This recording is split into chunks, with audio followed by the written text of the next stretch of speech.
Well, let's head to Dubai, where an art exhibition explores an ancient West African script that is gaining global recognition thanks to the film Black Panther. It's all part of ongoing efforts to build cultural bridges between the continent and the UAE, which recently hosted its very first Dubai Calligraphy Biennale. Jim Stenman reports. An ancient West African script dating back centuries is now being seen and admired a world away from the secretive society where it originates, thanks in part to one of the highest grossing blockbusters of all time. Black Panther actually is really important for, I really like that the movie picked it up out of African history. A lot of the symbols are in there, and that the way that it's been depicted as symbols of power, and I was really impressed by that.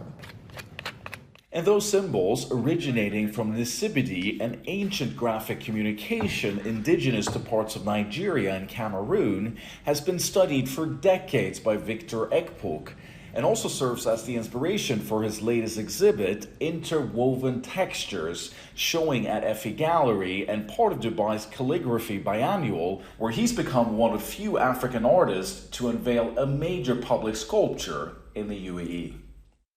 It resonates with the Middle East aesthetics of abstraction and writing.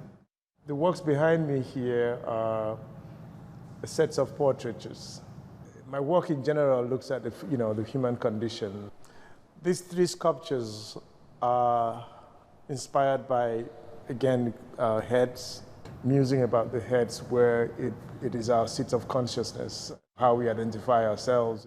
And the script used in the pieces is one close to Victor's own Nigerian heritage. It's actually part of me. I'm Ibibio by ethnicity. There's an elite fraternity that uses it as a means of communication, share marks among their members, and they use them to test knowledge, they use them to record, for public record and things like that. So that's why I came to it. And with that, a strong desire to showcase a part of West African culture that the outside world perhaps didn't even know existed. Part of history, as was written by other people about Africa, was that for most part was an illiterate culture.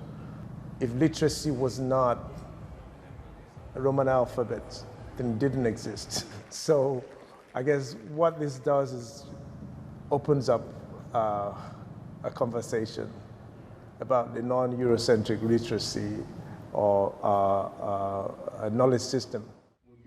And the hope is that being able to highlight these cross-cultural commonalities could challenge perhaps dated views about Africa and bring people together in new ways.